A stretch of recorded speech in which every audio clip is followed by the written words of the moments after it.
everybody, my name is Grace and this is Totally Creative.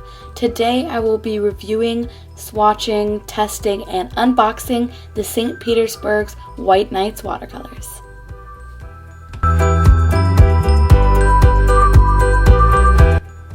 First of all, the packaging is very pretty. I like the way they displayed a painting and then along the edges there's pigment information. I'd like to talk about the palette for a little bit. It's huge, very bulky, cheap plastic, and altogether sucks. And the paint really stains the plastic. It's fragile and I don't advise you to use it for traveling because there is the possibility of breaking it or scratching it very badly. There's lots of mixing room though, which I really appreciate, and there's a removable palette, so if you don't have a lot of room or you just don't need that extra palette, you can move it. Thankfully, this palette stays leveled as some of the metal tins don't have a flat surface. Let me go ahead and jump right into the pigments. They are wonderful and vibrant. They are single pigmented for most of them, and they're heavily pigmented. So once you touch that brush to the pigments, it just lifts very well and soaks your brush in vibrant color. What you can see me doing here is unwrapping each individual pan. This process took a while, so I sped it up. Opening these little pans were just like opening a present on Christmas Day and were so enjoyable and satisfying. They claim that they are artist professional watercolors, which I hope to believe, but doubt a little bit. The reason I doubt is because of the price, which is my next point I want to jump into. For such an affordable cost, these watercolors really meet the professional standard in my book. The reason I believe this is because when I got my hands on them and started painting, I saw how nice they were. I didn't really buy into the fact that they're a professional watercolor brand because of how cheap they were, but once I started playing with them, I saw how their paints jumped across the page, how they had great light fastness, and how highly pigmented they were.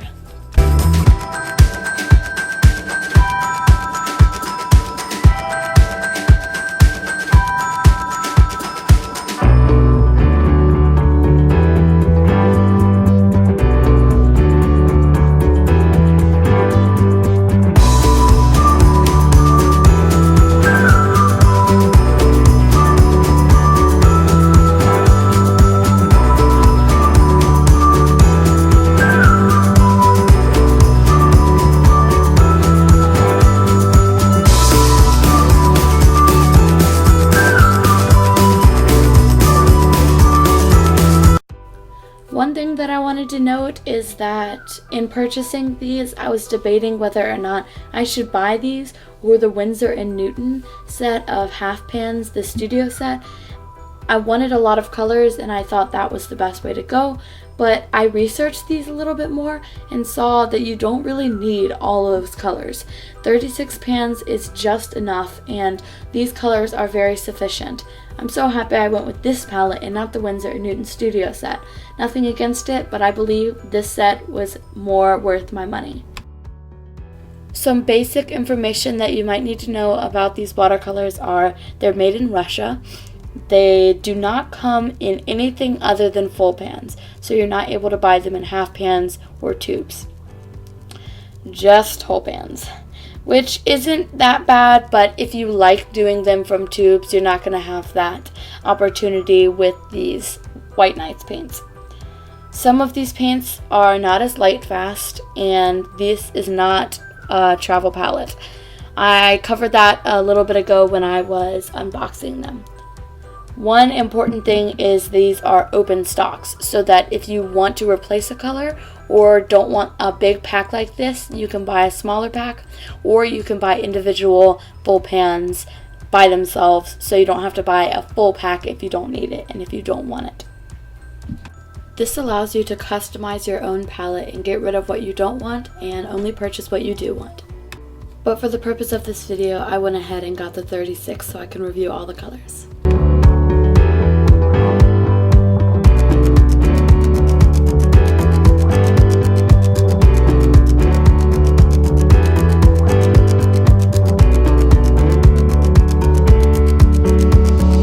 I went ahead and did some things that I do for all my palettes. I put some wall adhesive at the bottom, and I made a little flip book of all the colors so that I can keep this for reference later.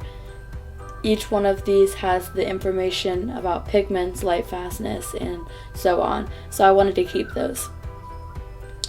Let's talk about the texture of the paint real quick. In the pans, they're glossy, but not quite as glossy as the Van Gogh paints. They are fully filled, so you get the most paint, and the bottom of the pans have the St. Petersburg White Knight symbol on them. These are hand-poured paints, so there is a little bit of overflow or splash on the sides, and these are 2.8 centimeters long and 1.9 centimeters wide, and they are pretty large. I think they're a little bit smaller than regulation. Usually they're just a tad bit bigger, and they're 1 centimeter tall, if you were wondering that as well. So they will fit into other pan sets, and especially for metal tins, they work really well because you can just slip them in there.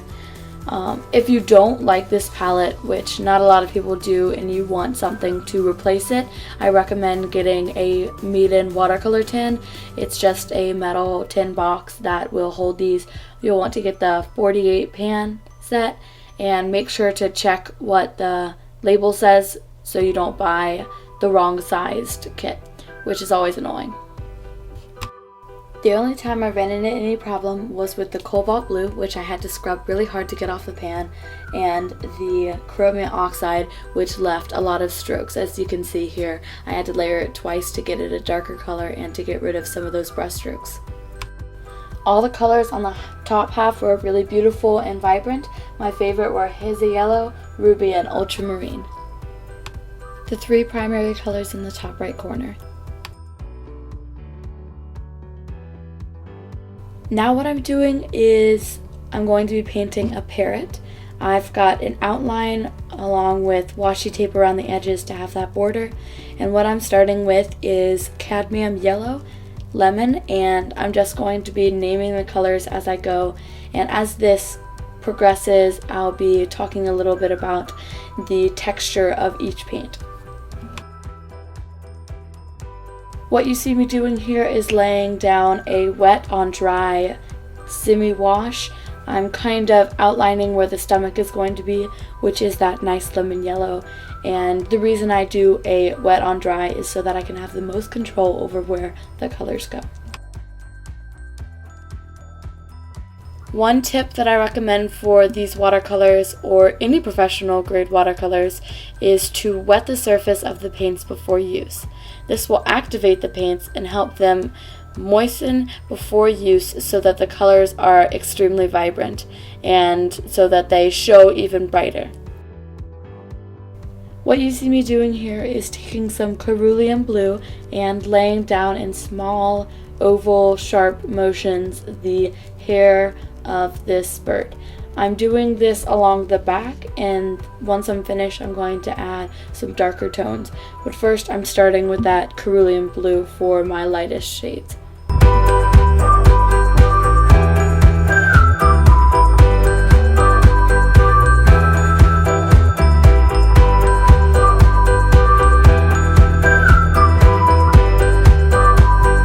Still using cerulean blue, I add in the wings. The next color I'm picking up is Payne's Gray, and that's going to be on the neck. I liked this dark, so I started out with Payne's Gray, but later I'm going to go in with that natural black color. I'm covering this area and filling in any spots that I left open, and then I'm moving to the beak with the Payne's Gray and making it nice and curved. I laid a small puddle of Payne's Gray, then streaked it across the beak with some water to have a light and dark effect. The next thing that I did is I lifted some turquoise blue and went ahead and laid it down on the top of this bird's head. So I've started that deepening color phase of this painting. The blue had already dried, and now I'm doing the second layer. I'm darkening it And I also picked up some yellowish green to add some contrast and a little bit more color. The next color that I picked up was just green, and I used that to darken some of the areas on the neck, wings, and the fur feathers on the top. Then I took that black and Payne's Gray and just darkened down the neck. I want this to be a really deep shade, but at the same time smooth transitions into the yellow. The next color I picked up was cadmium yellow medium, and I spread that across the chest area, leaving some of those lighter tones there as a reflection. Then I went through and got that black and darkened down the beak. I didn't like the light color and I wanted it to have more contrast.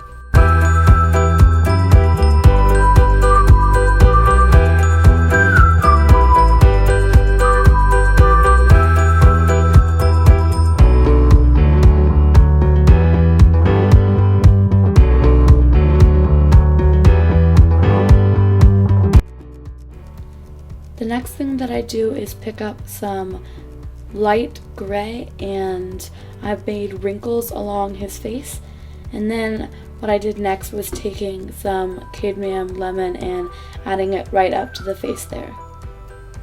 The next color I picked up was ultramarine, and I just went ahead and darkened some of these feathers and little pieces of fuzz along the head and the feathers along the wings. Then I took some black and darkened the shade right in the back of the neck.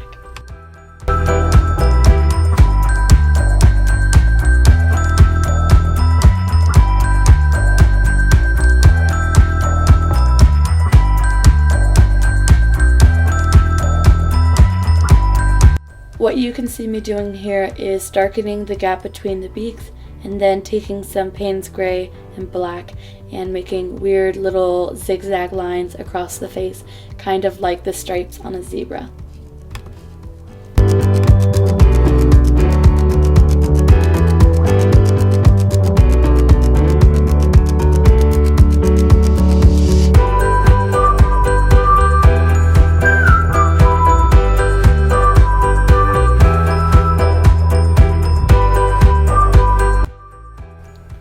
Now I have shaded all the feathers, I have added lots of yellow to the stomach, darkened the beak, and added zebra lines to the face.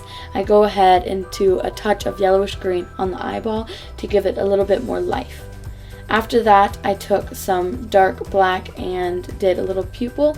Then I took a white Jelly Roll pen and added some highlights here and there after letting everything dry.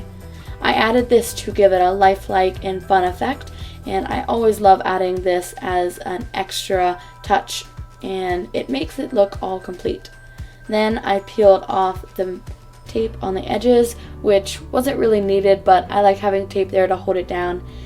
And this process was very satisfying as always. Once I finish pulling off the tape, I'm going to show you guys the finished piece.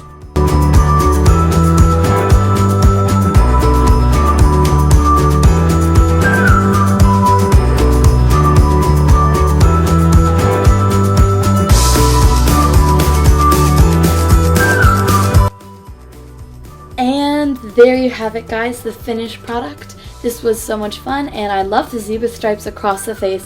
It was definitely my favorite part of this painting. The cadmium lemon was so vibrant and probably the most smooth lemon yellow I've ever used. As you can see here, I've velcroed the swatch sheet to the top of the palette so that I always have it with me. I hope that this video and tutorial was helpful and educational. For such a great price, you receive 36 vibrant colors that are absolutely gorgeous. I highly recommend this set to anyone searching for a great set of artist quality paints. I will definitely reach for this palette often. Thank you guys so much for watching, and until next time, have a wonderful day. Bye!